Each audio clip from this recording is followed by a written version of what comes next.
All right. Oh, baby. It is 7 o'clock, so we're going to get started. I do know that this is also live stream, but is that kind of loud? Does it feel loud to you? No? Okay. All right. Well, maybe it's just bouncing back to me. All right. Welcome. Appreciate you coming tonight. I know this is not a normal night that we meet. We usually meet in April, but as you know, there's been a lot of things that have gone on in the last couple months. So I appreciate you making it tonight, despite it being during the summer. We are going to get started here. I'm just going to start off with just a brief devotions. Kind of something more that I kind of put together, not that it's anything good, but just thoughts and reflections on some things. And the first verse I'm going to read here is from John 15:5, which was our verse and theme for Unity Christian this year. I am the vine, you are the branches. If you remain in me and I in you, you will bear much fruit. Apart from me, you can do nothing. And as I reflected a little bit just on, our theme of branching out this year, I think there's no doubt that as a school, we had to branch out in different ways. For our students, they had to do different things. For our teachers, our staff, our faculty, our board, there just were a lot of different things that we had to do. And I don't mean to make 2019 and 2020 about the last 3 months, but it seems like that's kind of been a lot on our mind. But there's been a lot of other good things that happened. But here are a couple things that I guess were reflections for me. Who and what is our vine, and who are we abiding in?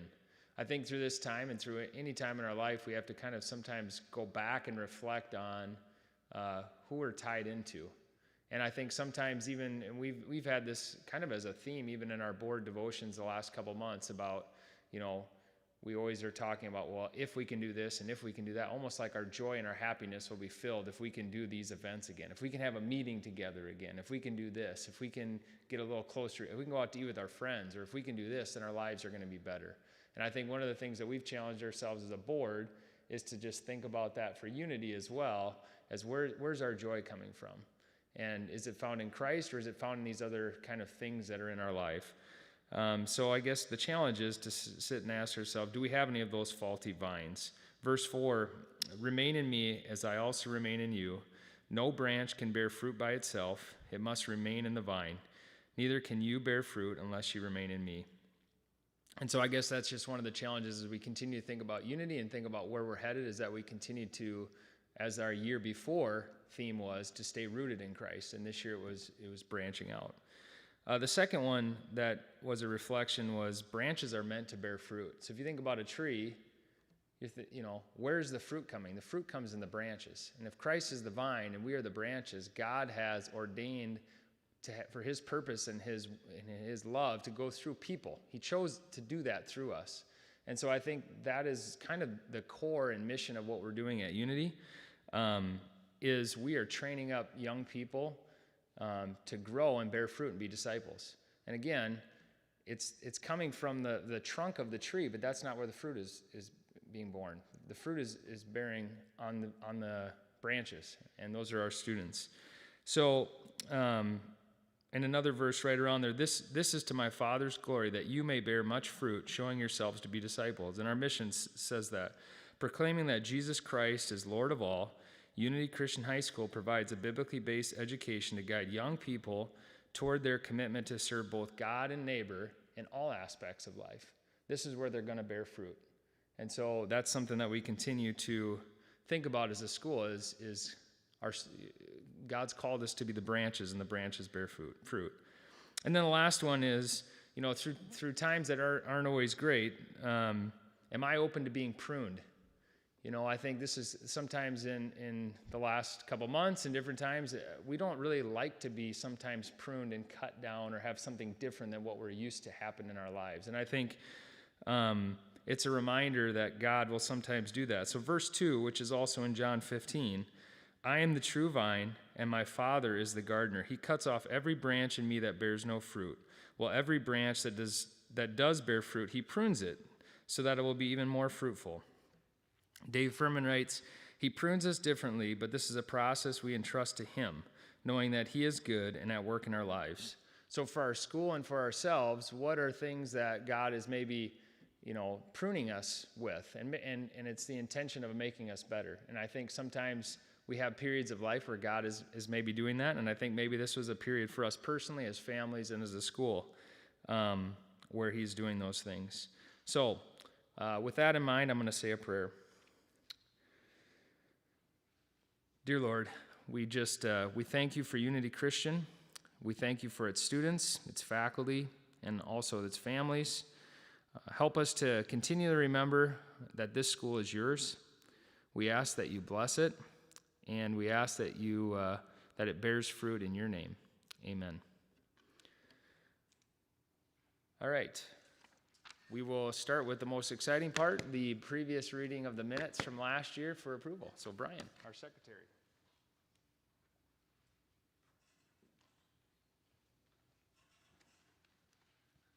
Okay, the reading of the last society meeting was April 16, 2019.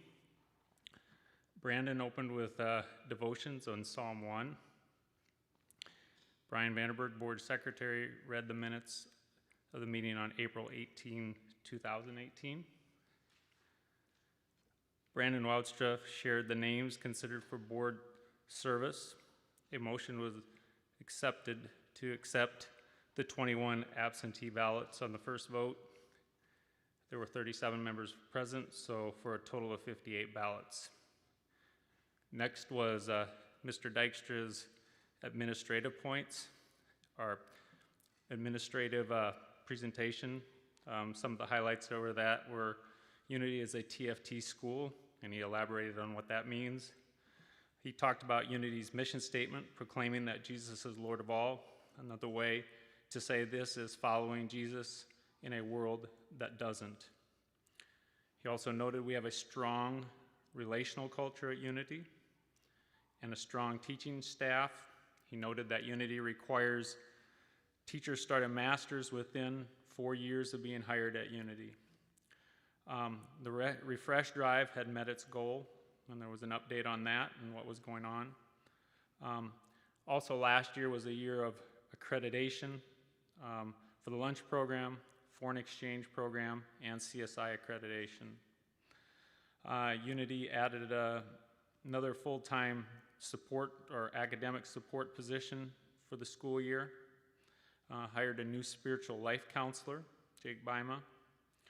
It was also noted that enrollment was 284 students, which was strong for 2018-19. The following staff members were leaving Unity at the end of the school year: Dennis Snyder, Elaine Beltman, Laura Malenke, Katie DeVries, and Nyla Harskamp. New staff that was hired: Megan Demir in the English department. Rhonda Vendong switched from English to Spanish, or at least partially. Doug Brummel had been hired at that point as a full-time custodian. There was another one hired later. Brandon then announced that there was a tie for the Orange City Living Water board member. Rules state that we need to revote and absentee ballots would not be accepted. Brandon presented the board report, outlined 5 strategic initiatives for Unity from 2018 to 2021: communication health, student health, academic health, financial health, and facilities health. He highlighted the facilities planning update that has been voted on and passed after that. There was also an amendment to our Constitution for Article 9, or 11, dissolution, and pretty much a summary. In the event that Unity Christian would need to cease operations, the board would deal ethically and responsibly with the student records. The records will not be given directly to families. Unity has agreement with Orange City Christian School that upon the closure of the school, they will assign as the keeper of all student records. They will be assigned as the keeper of all student records. They will also provide service for the transcript requests, and that was for accreditation. I believe Wayne can correct me if I'm wrong on that, but that's why I think we needed to have that done. Then Terry Scouten, Finance Director, outlined the proposed budget.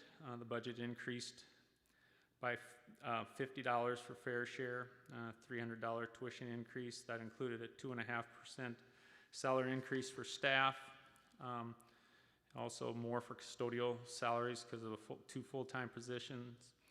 We did move in our payroll into our accounting department here, and Brittany Foreman headed that up. CSI pension will freeze in September, last September. We'll move up to a 5% match level for the staff 401ks for the 19-20 school year. And then there's also something called an add-on. I'm sure Terry or someone on finance can explain that for the CSI pension. It was $63,000, which was better than was expected. We had a lot of meetings about that. Utilities line item went up because we were not reimbursed as much for the lunch program. Transportation salaries went up for bus drivers to stay competitive. And that's the financial report. A motion was made to approve the budget, which it was. Then Dave Enbrink reported on the foundation. At that time, the total assets were $782,063. And also, he noted work on the CSI Common Trust Fund is going away with the uncertainty of the CSI pension. Unity has received foundation funds. Foundation funds are now invested through American State Wealth Management Division. And then the foundation board is working to make sure that we are compliant with tax codes and et cetera. The board is also working to ensure that the CSI pension cannot take the assets from the foundation, so they had to be separated in that way. Then Brandon Woudstra thanked the 3 retiring board members, Joyce Stanuk, Harold Wieringa, and Daryl Beltman. Brandon also shared the results of the election for new board members, Bo Bosma, Luann Franken, and Brad Swart. And then that we announced and voted on the amendment to the Constitution that I had talked about previously about dissolution. Then there was a question and answer time, and Brandon closed the meeting with prayer.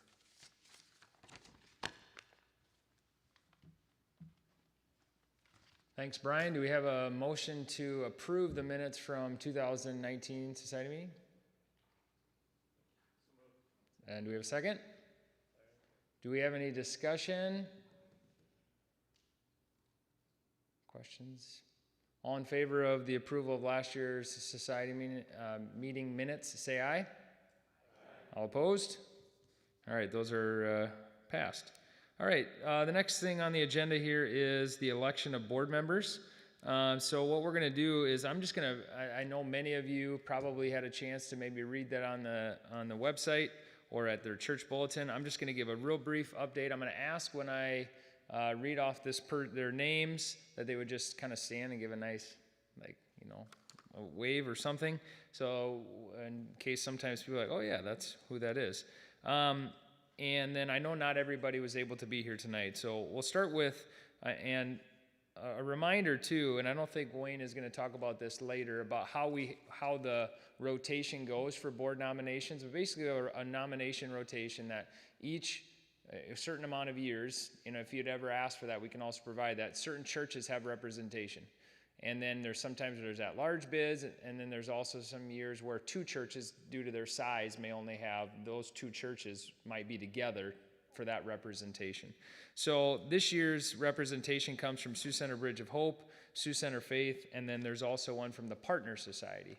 The at-large bid could come from any church. The Partner Society would come from a church outside of the churches that already have a designated rotation.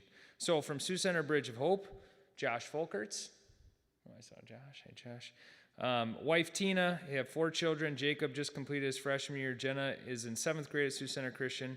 Kara, and if I'm saying it, Miss Cara, but this I'm saying Kara, just completed 4th grade at Sioux Center Christian, and Gavin is 4.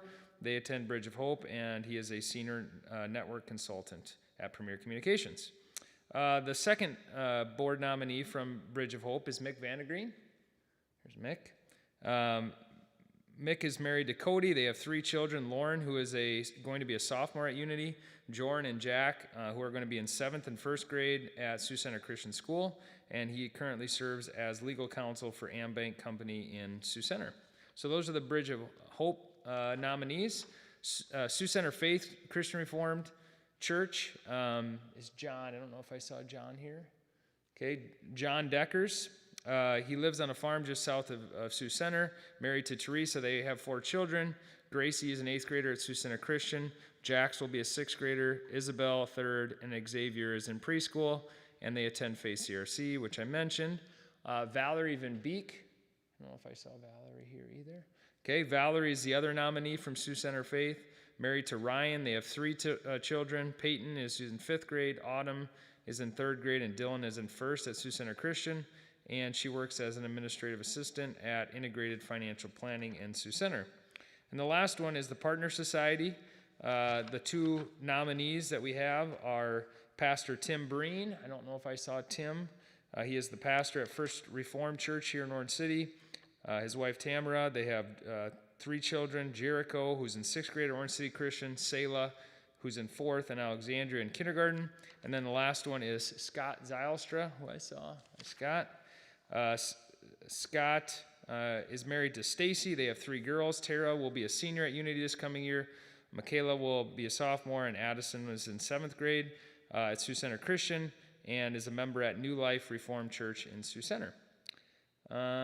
So those are the nominees. And so just a reminder, when you're voting and we hand out the ballots, basically you need to vote for 1 person from each of those categories. So you'll have to have voted for, well, you don't have to, but you can't vote for 2 at the same church or the same thing. You're going to vote for 1 from each of those particular churches.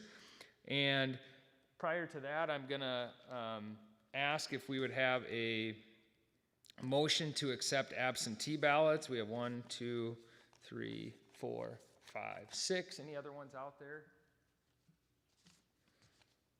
7, 8.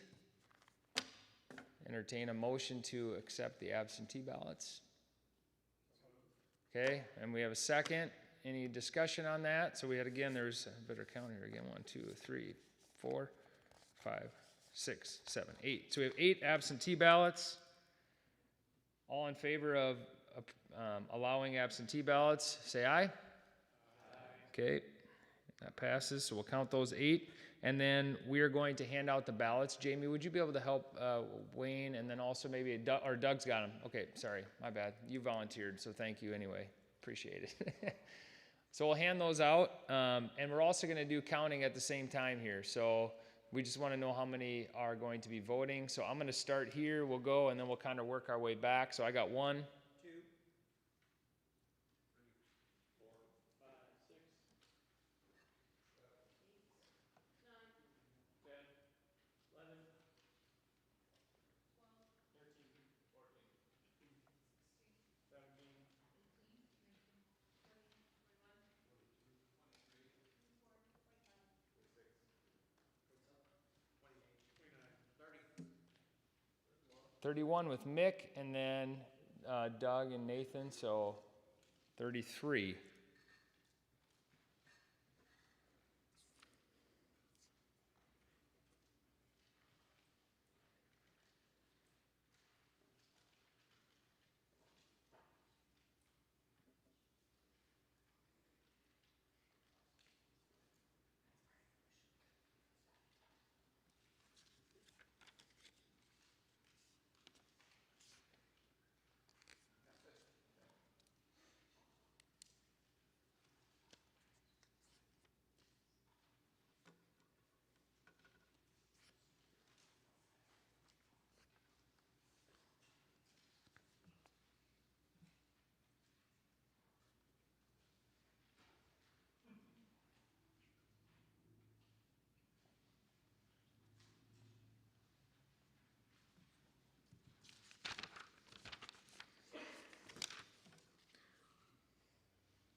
You got those, Doug? Yep.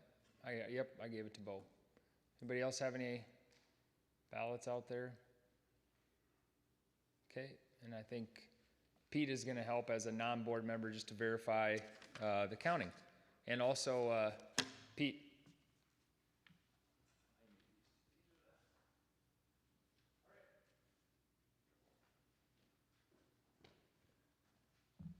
Let Wayne go with the school report.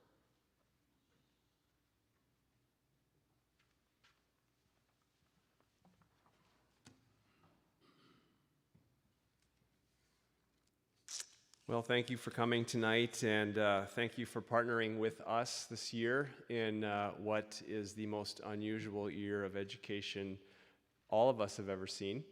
And it's good to have it behind us, and we'll talk a little bit about what we're planning for the fall and the efforts that we're taking there.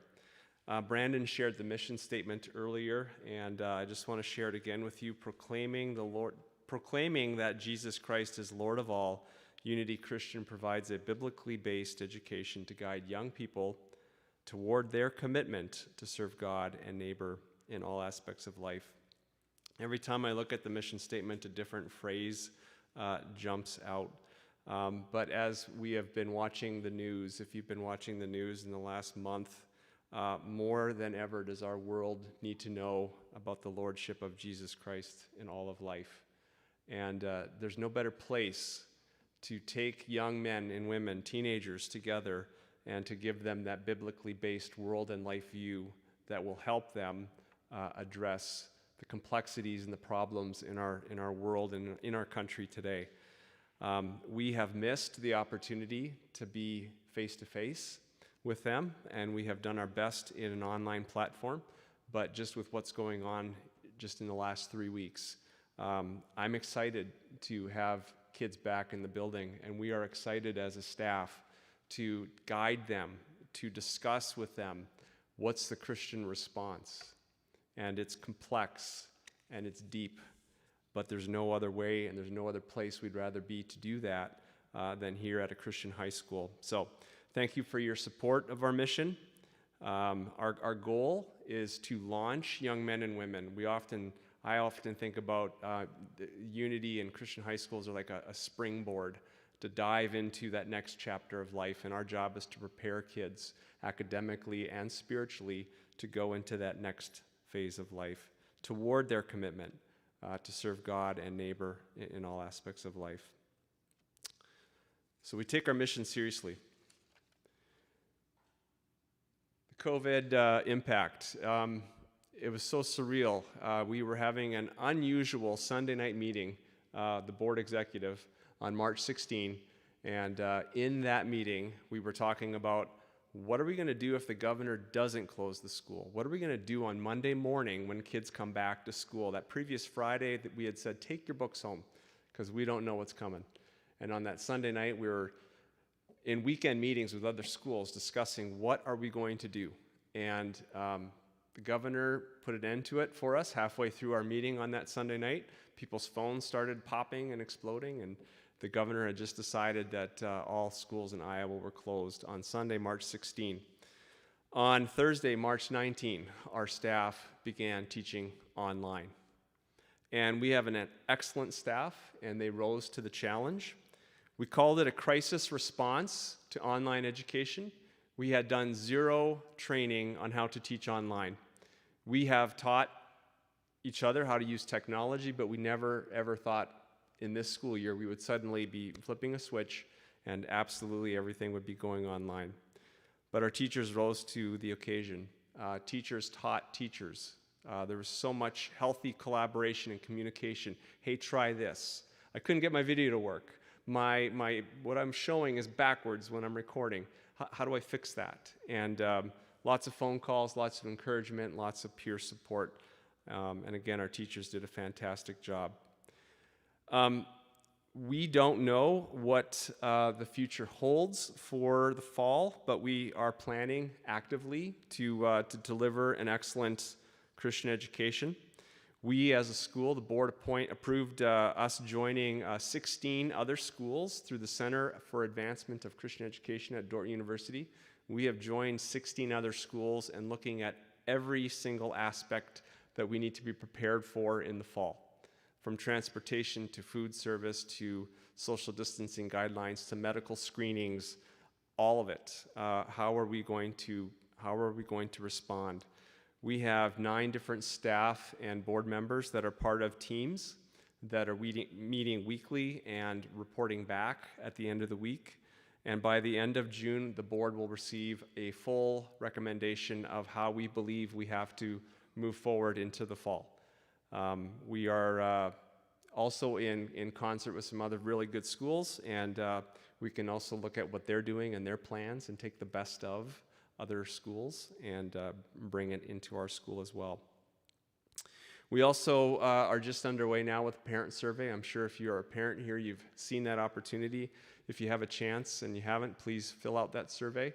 We're getting excellent feedback from the parents. If we have to do this again, what can we do better? What went really well? What didn't go so well?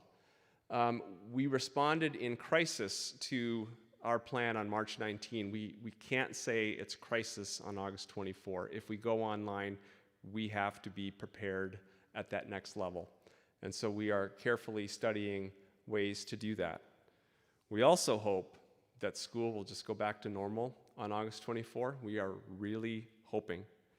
And one essential question I have is, who has the authority to tell us if we're open or if we're closed? Who has that say? Does the governor have that say? Will the governor allow it to be left up to local school districts and regions of the state? We don't know. We're curious to see what our brothers and sisters in public schools are doing. We're curious to see what other Christian schools are doing. But we're wrestling with that authority question, because that's a big one. We are planning for school on August 24. We're going to have freshmen only on that first day. We've never done that before. We're just going to have a half day with freshmen, and on Tuesday, August 25, we're planning for between 297 and 300 students in our building. And as you know, when you talk to different people, there are people out there who are, if I can say, germophobic in a respectful way, very, very concerned about what could be a spread, and how do we respond to those people in our community. And how do we respond to people who think this has just been the dumbest thing that has ever happened, and when are we just going to wake up and get over it? And so we live in that range of opinions here at Unity, and so how do we plan with wisdom, and how do we plan with boldness? We do have, I believe, an opportunity to lead.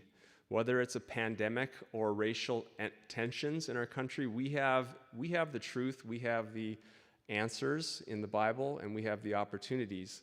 So we are going forward with a boldness that we will be open. And I say that knowing that that needs board support, and again, where is the authority on that in terms of the state of Iowa? But we're moving forward with a plan. What does social distancing look like in our high school? Will we teach in a room like this? Will we take the gym over and teach in the gym? Will we, if we socially distance, how many kids can we fit in each room? Again, back to those task force groups, those are the kinds of things we're studying right now. So, Refresh Drive, as mentioned earlier, was wrapped up last year. We did end up spending $300,000 on school improvements, and we did also successfully fundraise that amount, so we're very thankful. I know the gym's been closed for a couple months, but we are ecstatic with the new rails and the wire cables that are in our gym. That was the very last thing that was put in. We were also ecstatic last fall when our staff came back to the building and every room other than hallways was air conditioned. We were just really thankful for that. That tremendously impacts learning. When kids are comfortable, they learn. When they're uncomfortable and they're agitated, they really don't want to. So we're thankful for that. Last November, we also had a society vote on a 21 campaign to expand our science facilities by doubling them and by adding a second gym, redoing locker rooms, and adding a new transportation building. We were ecstatic to see that the support for that was 97%. Since that time, and Brandon's going to talk a little bit more about that later, since that time, over $3 million has been pledged to the campaign. It's a little tricky when a pandemic closes our country down and people are talking about, I don't know if we're going to stay open for business. We knew and we know now is not the right time to continue knocking on doors and asking for financial support. We do hope, the Lord willing, that time will come again soon when we can pick up that cause and push forward. So we are working behind the scenes, and I know Brandon will talk a little bit more about that as well. We completed our 4th year of Teaching for Transformation, and this year we had a site visit of an outside team of 3 people who came in and looked critically at our Teaching for Transformation framework and how are we doing with it.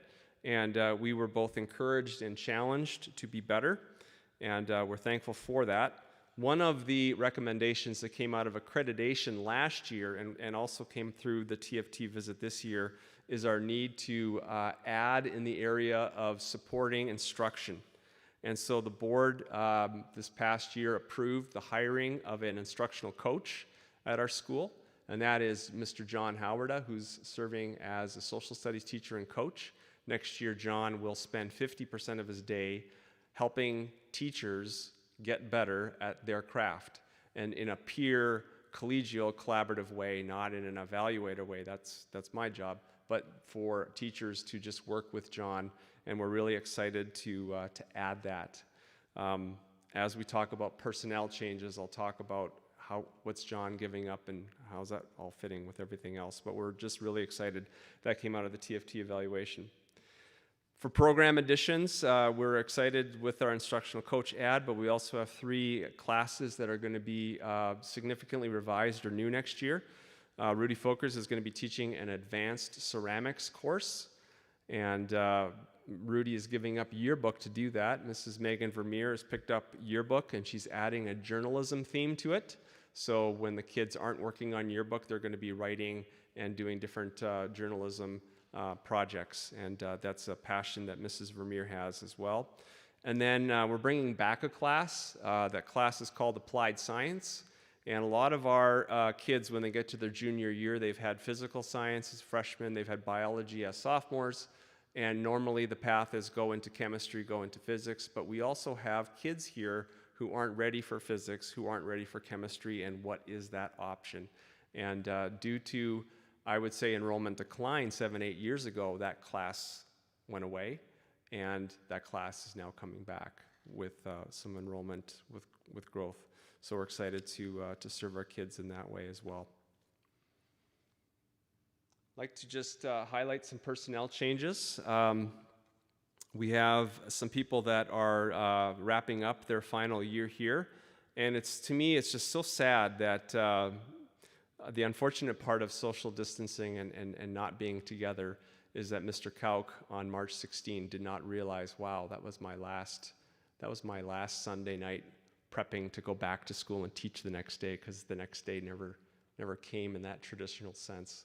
So Mark has served Unity Christian extremely well for 44 years as a teacher, as a coach, as a leader on our staff, as a humble man of God and a quiet role model, and someone that everyone always looked up to and always carefully listened when he spoke.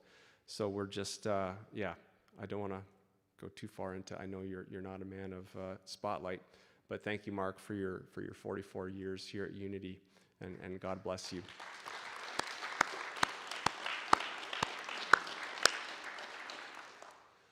Almost tied with Mark at 43 years, Marla Vandekamp is in her final days as a secretary here at Unity Christian as well. And if you just think about the fact that the school started in 1964, for over 83%, I think it was, of the school's history, Mark has been at Unity, over 83%, and Marla just a little bit less. So just outstanding service from both of them. And I heard Mar say the other day, God has just given me a gift to love kids, and I've just enjoyed using that gift. And it's just, I have the front row with my door open. I get to hear those conversations with kids. I get to see the prayers with kids when they're upset. I get to see the encouraging kids, the you can do it, the hey, we expect more from you conversations. Mar did it all. She was a mom, she was a grandma, she was a counselor, she was a gatekeeper. She was a tracker of detail for us, and so she's also done an outstanding job, and thanks to Mar. Mr. Cliff Warner has served at Unity Christian as a PE health instructor and basketball coach for the last 6 years, and Cliff is going to be moving closer to home in terms of his work for next year. He and his wife live in Harrisburg, South Dakota, just south of Sioux Falls. And so they are looking forward to not the long commutes that Cliff had to put up with. But thank you to Cliff for his 6 years of service. Sandra Nineheist, we only had her for 1 year. We're going to miss her. She joined us as our librarian, and this past year she accepted a teaching position at South O'Brien High School, actually this past spring as we were in lockdown, shutdown mode. She was applying for a job that she earned and received at South O'Brien, so we're going to miss her. Carly Tillema. Carly Tillema was a paraprofessional for one of our students here at Unity. Carly was out of Dort for 1 year and is engaged to be married, and actually I think is getting married this summer in California. And I know Carly and her fiance, he is pursuing med school, and I know they're kind of still searching as to where they're going to be, but Carly just brought a calm and a patience and a joy in working with one of our students. And so thank you to Carly for her year of service. And finally, as many of you know, last year we made the choice not to hire a choral teacher. We decided to wait a year, to have a gap year, to kind of put all hands on deck and let's just get through this year together. And so one of the needs we had was who's going to direct Night Sounds, who's going to take Night Sounds to that next level. And Mr. Corky Korselman, who's teaching or who's working in advancement at Northwestern College, really answered the call there and did a wonderful job with our Night Sounds choir. So I just want to recognize him as well and thank Corky for his work. With that, we are bringing in for the 10 years I've been here, I believe a record high number of people that we've hired because of retirements, because of transitions, because of people moving internally within the school. And so we're excited to welcome the following people to our team. Julie DeGroat is teaching math and Bible, I believe, at Sioux Center Christian School. And prior to teaching at Sioux Center Christian, she has taught high school math in Chattanooga. And so she is joining us in teaching in our math department, which reminds me, I forgot to mention a course that she's teaching that we're really excited to add, and that is trigonometry. So a lot of kids after Algebra 2 jump to calculus. That's a bit of a significant jump. We think there's a course that's been missing to make sure they're ready for calculus, and that class is trigonometry, and Julie's going to be adding that to our school next year, so we're excited for that. Julie is a mom of 4, and currently next year her youngest will be a junior. Lily Pichal is a graduate of Northwestern College, and she is joining us. She is filling in for Mark. Mark has been graciously mentoring her and helping her get started this past week already. And Lily is moving to Orange City tomorrow. After graduating from Northwestern, just a little bit about her. She graduated from Kingsley Pearson High School, where she was an athlete and a star excellent student. And was prepared extremely well at Northwestern, and we're just excited. She student taught with us, and when we saw her student teaching, we were very quickly impressed, and so were the kids. The kids were walking into other teachers' rooms going, wow, I haven't seen a student teacher teach like this. She's really good, they would tell us. So we're excited to have her join us. Miss Chris Talsma is coming to us. She is going to really the chain reaction of Cliff leaving. Mr. Howarda, our instructional coach, gave up some social studies time, so we hired for that. Mr. Harskamp, who's here tonight, has moved over. He's still keeping government, but he's given up his world history. And so between what Cody's giving up and what John is giving up, we've hired Miss Chris Talsma from Ripon Christian. We're excited to have her join us, and she'll be moving here at the end of the month. And excited. She grew up in the Edgerton area. She's looking forward to coming back to the Midwest from California. She's not looking forward to the winters, but she's looking forward to being closer to family. And just an excellent teacher at Ripon. We're excited to have her join us. Tim Van Vorst, we waited a year. We went that gap year without a music choral teacher, and Carla Van Beek did an outstanding job filling in for that and teaching well and leading and trying choir for the first time as a band teacher. But we're excited that Tim Van Vorst has joined us. He just moved into our community, into Orange City last Thursday, and we're excited for him to lead in the choral department. He has been a choral instructor at Pella Christian High School, And Tim and his wife both grew up in Northwest Iowa. Tim grew up in Sioux Center. His wife grew up in Dune. They both went to Western. They both went to Dort. And since then, they're in Pella, and now they're back home. And we're excited to have him join us. Janess Wolgan is replacing Carly Tillema as she gets married as our paraprofessional for our academic support department. We're excited for her to join us. And finally, we do have a library position that we have not yet filled, but we have also wanted to wait and see what direction the fall is going to start to take. That is an hourly position, and we hate to hire someone and give them the impression that they'll be working 35 hours a week, and then wait a minute, hold on, not yet. So we're still processing through that, so that's still an open position. Very quickly, enrollment projections. We're excited to have graduation on June 25, and what a wonderful, wonderful group of seniors. The thing that teachers have said the most is, I really miss the seniors. When we talk about what we've had to give up as a staff, that's the first comment I've heard many teachers say, I really enjoyed teaching this senior class, and we really miss the opportunity to teach them. They have been troopers. They have not complained. They have given up a lot, and they graduate on June 25. They have junior senior banquet on June 18 as well, so we're thankful that we can have a couple of events for them. As we look down to the bottom, the second line from the bottom, we have 73 confirmed freshmen that are intending to enroll at Unity, and there's still a couple of undecideds that are still coming. So as 63 graduate, we're looking at 10 to 12 students more in the freshman class. And we anticipate that our enrollment will be in that 299 to 301 range. And again, we anticipate, the Lord willing, certainly with finances and economy and people move into the area. There's things we don't all know there, but we are anticipating some enrollment growth, and we're excited for that. I think that is all I have. Any questions on anything I brought up tonight? Otherwise, thank you.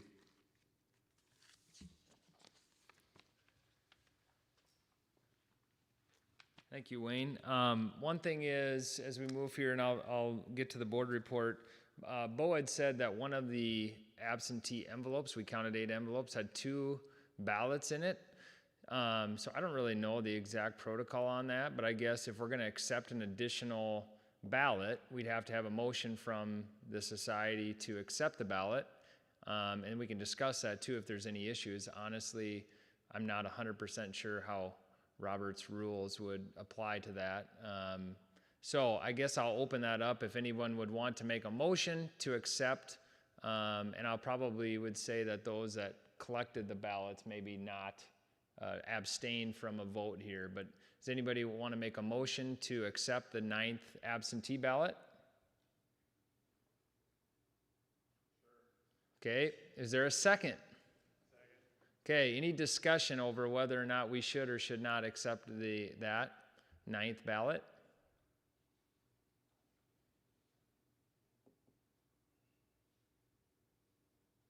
Okay, I think we can do it by voice. All in favor of accepting the 9th absentee ballot to raise the number of total absentee ballots accepted, say aye. Aye. All right, all opposed? All right, so we'll accept that. All right. I'll quickly go over some of the things here. First of all, I just want to say thank you to some of our board members that are going off. It is a 4-year commitment, and so a lot of these people have put in a lot of time and hours serving on different committees and doing different things. And sometimes it's even surprising that it's a 4-year term, because sometimes, I think it's a 2 or 3. It's a 4-year term. So we want to first, Barry is not here tonight with his work. Sometimes it doesn't always work. I went to school with Barry. He's a current parent.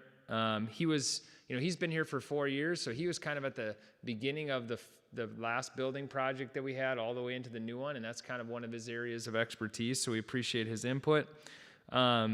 Really appreciated serving with Doug. Appreciate where's Doug at? I know he's here. Oh, he's in the back. I can't see him. He's not going to appreciate his wisdom. He has a great faith and a great care for Unity, and I just have appreciated his input. I think this year was important, even as we went through kind of going through the stuff with COVID, to have a doctor on the board, which was timely and providential. So, Doug, thank you for your work. I know you served as vice president and has assisted in many ways, so thank you. And then Brian has served as secretary for the last year. Brian has the unique perspective of being a former educator, which is something that is really beneficial when you're serving on the board, as a parent, and just appreciated his and Brian will even say he's not going to be the loudest guy in the room, but Brian's contributions are definitely felt. He served on the executive committee the last couple years, so we've had some tough meetings with the executive committee, and appreciate all your work, Brian, and so thank you. As Brian mentioned in the minutes from last year, these are the strategic initiatives that some of us weren't really necessarily a part of as the board, but were given to us to push forward with. And so I really, maybe this is my nature, but I sometimes don't remember the wins, but I remember the losses a little bit more. So these are the things that I still feel like we have left to do that I bolded. Those are things that are part of that strategic initiative from 3 years ago that we still have kind of one more year to knock out before we'll have to reset a little bit with some strategic initiatives. So I'll go over what we have done. We did hire a spiritual life coordinator last year. I think that's added to some of our personal counseling, and we've also have a wellness committee that's going to meet. Academic health, as Wayne talked about, we've added some different co-curricular things, but I think one of the things that we're really excited about is the addition of John Howarda, and that's been something that the board has approved from a financial standpoint and just kind of helping to create that position. Facilities health, one of the things from 2018 to 21 was to reestablish a feasibility team, get a building proposal put together, and get it passed by the society. And honestly, that was a big one. So that was a big task that got done in November of 2019. So really excited about that. I think the two areas that I think we will continue to push on are looking for financial health revenue options, and potentially, and Dave's going to report on the foundation, how we can partner, because technically we're not necessarily the same entity anymore, but how we can partner in that way. And I think that also ties into communications health. So I think we've done some of those things. We've got a new website. We've done some of those things, but I think that's going to be an area of emphasis for us, among other things, here in the next year for strategic initiatives. 21 campaign, just a reminder on this, November 19, 2019, the society approved the plan by over 97%. The architecture firm projected an $8.5 million project. The society voted to approve it with $6.5 million in pledge or in hand, and with 1.5 in financing. You say the math doesn't work there, but the hope would be is once we got those pledges, then we're going to continue to fundraise another $500,000. It included a practice gym, science room, ag room, locker room, and weight room. So many of you are familiar with that program. I don't think there's anybody in here that probably isn't familiar. We are excited and blessed to say that we have over $3 million in pledges right now. Many of you have been a part of that, so that's exciting. So in some ways, we're really, really excited. It's $3 million. But we're also looking at it going, well, we still have $3.5 million plus another $2 million before we get to $8.5. So as a part of, maybe that didn't get on there, as a part of kind of what we're doing as a board to continue to discuss this at our last meeting, two things I guess I'll update you on. We have a fundraising team for the 21 campaign, and I think, we always knew that there's a challenge ahead with the fundraising. I think this past 3 months probably, was a little bit more difficult, and Wayne hit on it too, kind of a slowing to say, man, boy, ag economy, boy, it's really, okay. What about business? No, okay. Well, we did get stimulus checks, so maybe there'd be some that would be willing, but it hasn't been the greatest atmosphere to fundraise. But we've talked about it a little bit, and we don't want to be the 12 spies looking into Canaan and saying, it's too, they're too big. It's too big for God to do. So we're trying to stay faithful, be smart about our asks, because we know that there is some some financial stress, but we also believe that this is the best thing for Unity. And I think all of our constituents believe that it's the best thing. So we think it's our role as a board to keep pushing forward with this, and so we will. And I think we're going to continue to kind of move forward, and we're also probably exploring and examining some other options. That might be financing options, some creative financing, whether or not that's in the form of a bond versus a loan to our own constituents. There's some discussion about, and actually at our last board meeting, we did approve of going to get a contractor, a couple different contractors to actually go into and say, is it really going to cost $8.5 million? Could there be some things that we can cut or change? And then lastly,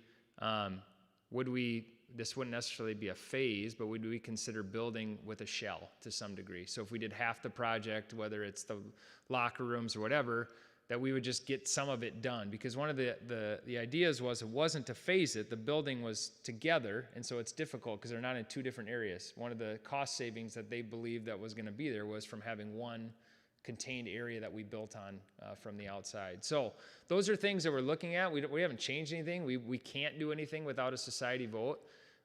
If we do find that we think that there would be a better way to move forward in light of all the things that have happened in the past year, then we potentially could come back to the society with a special meeting to consider changes. But at this time, we're going to continue to move forward in faith that the Lord will provide. And that's kind of an update on the 21 campaign. So those are my three agenda items, thanking those that have served, some of the highlights that we've had, and then facilities planning. And I know we usually reserve questions and answers for the end, but sometimes it's easier if people do have questions now just to ask before it's out of mind. So I guess I'd open it up to any questions over those agenda items or thoughts.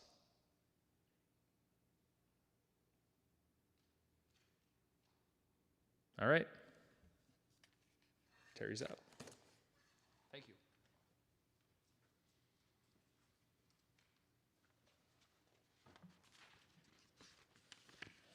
On your way in tonight, hopefully you saw the proposed budget, along with on the backside the foundation report. So if you would take those out now.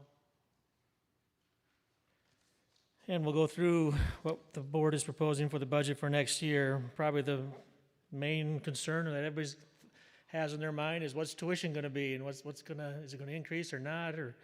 And so if you go to the bottom of the page, you'll see that we are proposing a $200 increase in tuition for next year. That's about 2.3%. That is the lowest that we've done since 2011. So we're trying hard as a finance committee and as a board to keep tuition as low as possible. Obviously, with all the personnel changes, especially, that adds up in a hurry. And so we have to be able to cover those things as well. So we are proposing a $200 increase. That's basically $50 in fair share and $150 in tuition. If you go to the top of the page, you'll see those first two line items are probably a couple of the main reasons why we're looking at $200. Insurance is always, it seems like a little bit of a hard thing to get a handle on. Is it going to increase? Is it going to decrease? Is it going to be 15% or is it going to be 3%?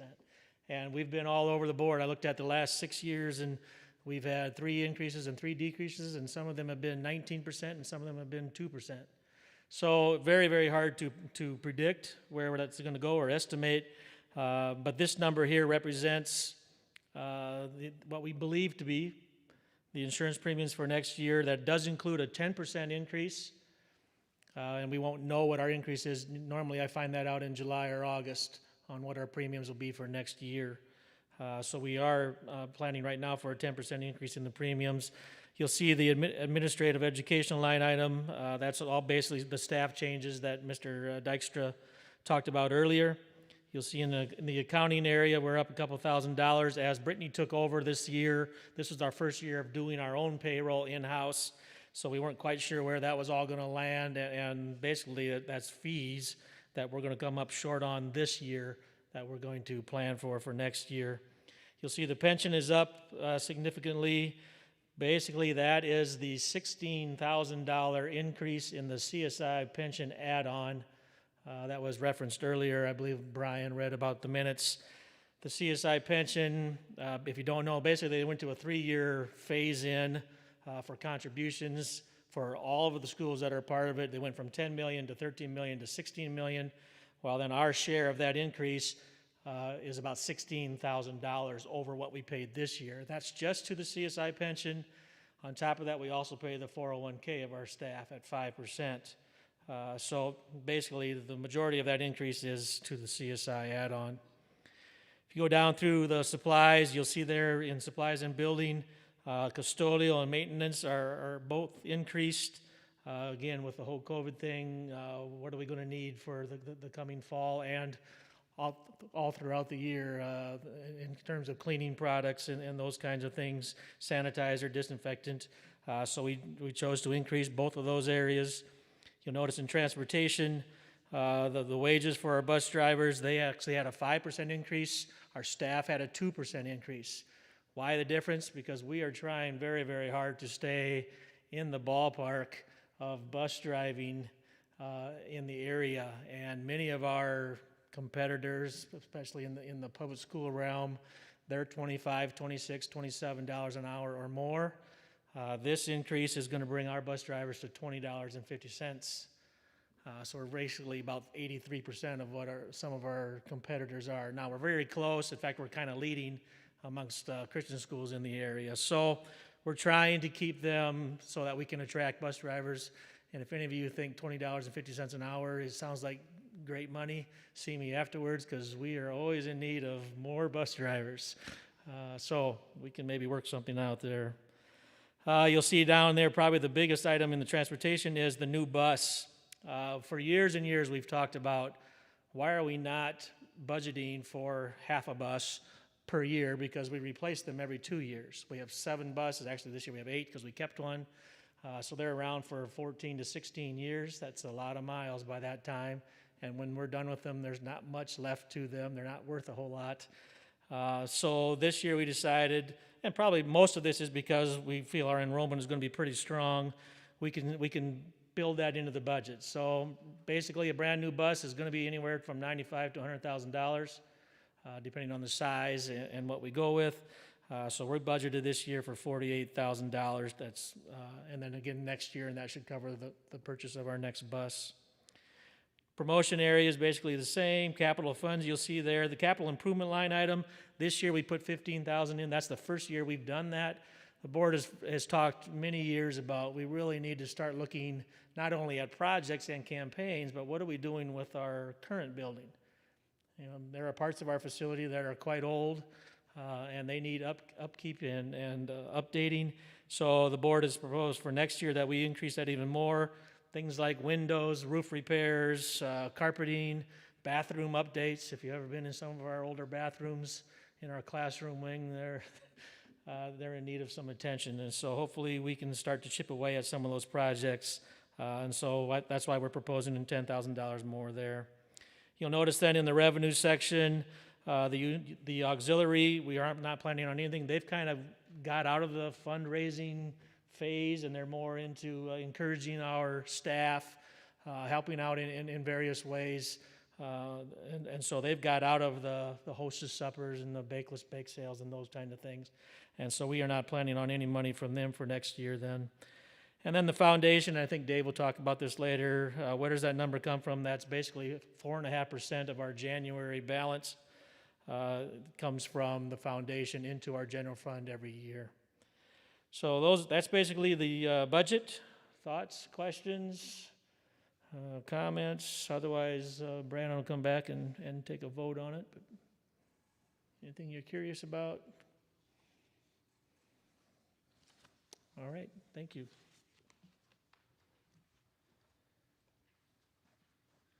Thanks, Terry. I appreciate our finance committee. I know they spend a lot of time. Jamie serves on that, Dan Bile, and Andy Landman, along with Terry and Wayne. So thank you for their work. And they're doing a great job. So anybody have any, I want to make a motion to approve the budget for this coming school year for 2020-21?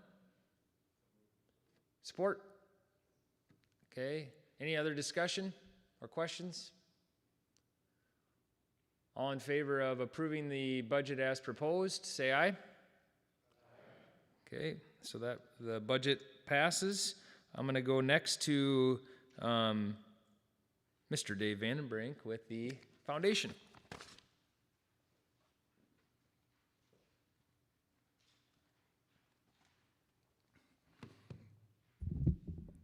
All right, so on the back of the budget sheet, you'll see the foundation financial report.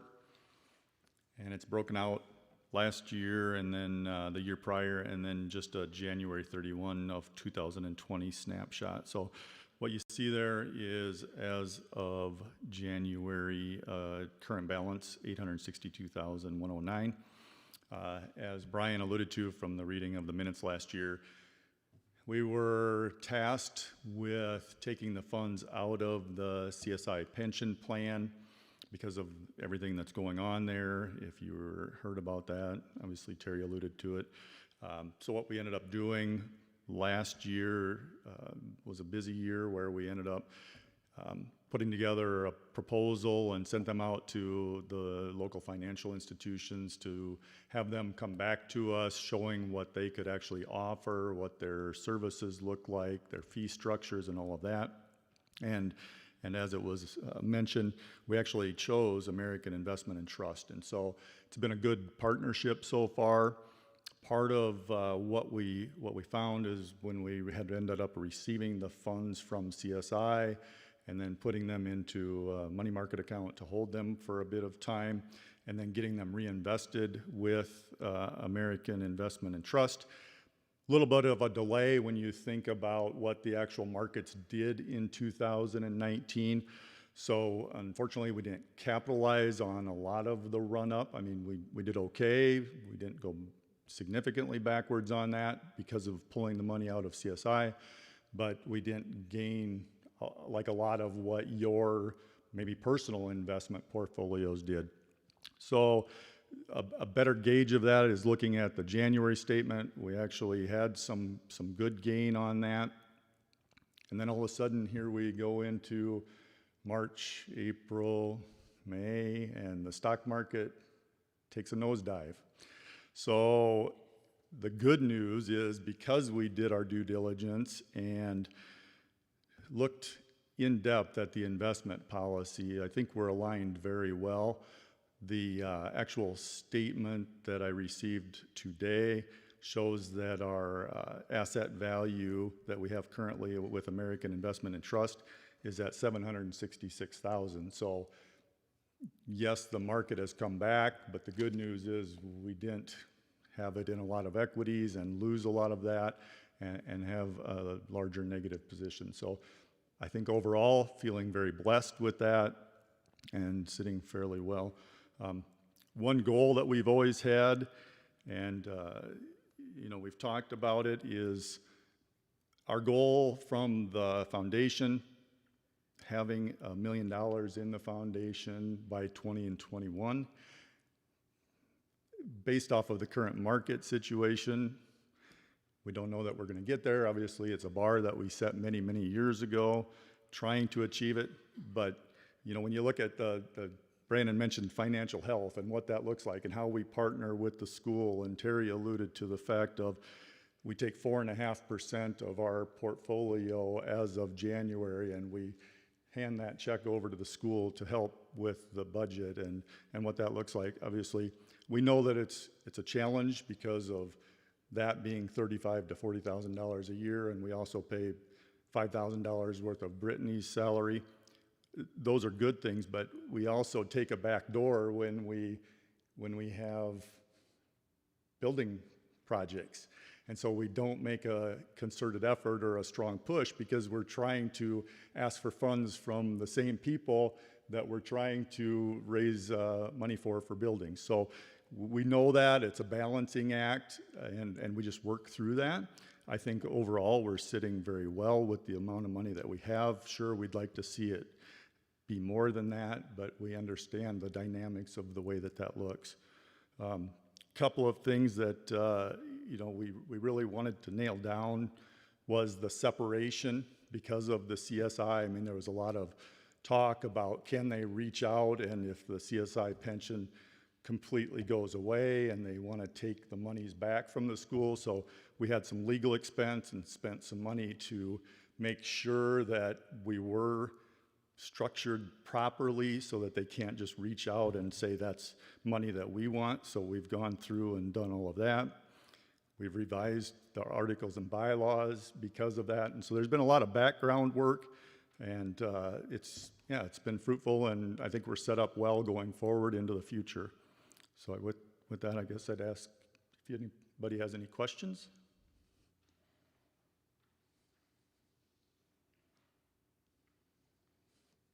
Thank you.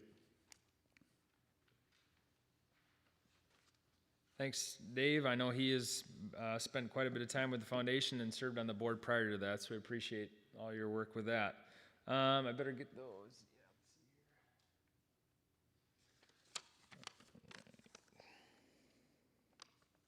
Okay, hold on 1 second.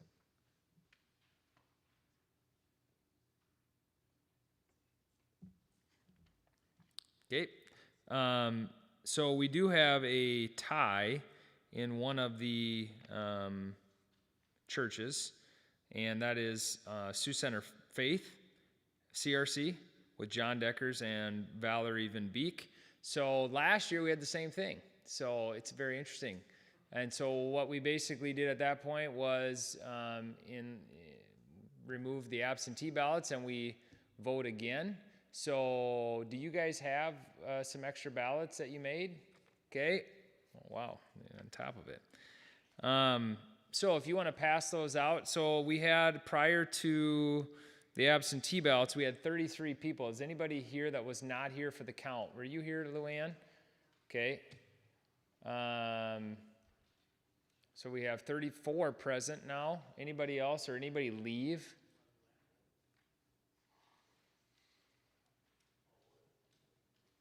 So we have 34 society members present for this vote.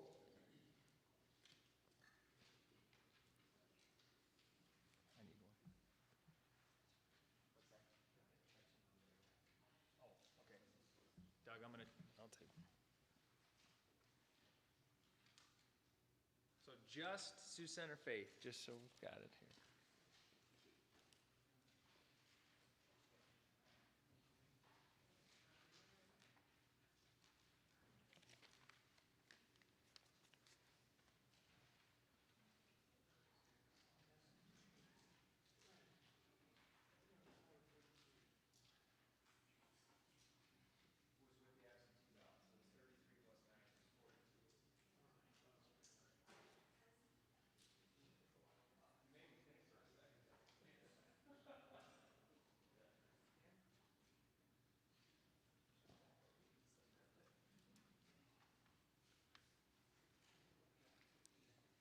Well, yeah, what do you know?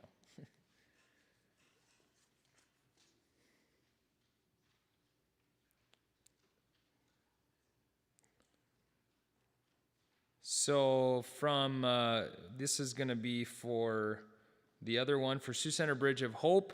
The representative on the board will be Mick Vandegreen, and from the Partner Society will be Pastor Tim Breen. And we'll wait for the results of the Sioux Center Faith CRC. While they're counting those, does anyone have any other questions or thoughts or anything you want to discuss? Otherwise, maybe you can, maybe you haven't seen each other for a while. Even from a distance, you can chat. So we'll wait for the vet to come back.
in an extremely tight vote, which probably is not surprised since it tied last time, John Deckers will be the representative from Faith.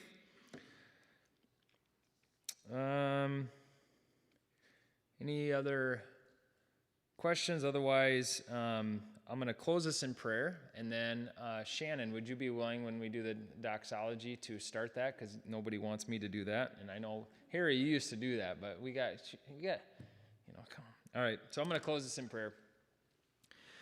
Dear Heavenly Father, we just thank you again for this school. We thank you for those that are involved in the meeting tonight. We hope that we glorified you in our actions and that we continue to do that as a school. Bless us as we go our separate ways tonight, and also those that are watching online. Just we ask that you be with them, and we just thank you for their attendance as well tonight. In your name, amen. From whom all blessings flow, praise him, all creatures here below. Praise him above, ye heavenly hosts. Praise Father, Son, and Holy Ghost. Amen. Thanks for attending.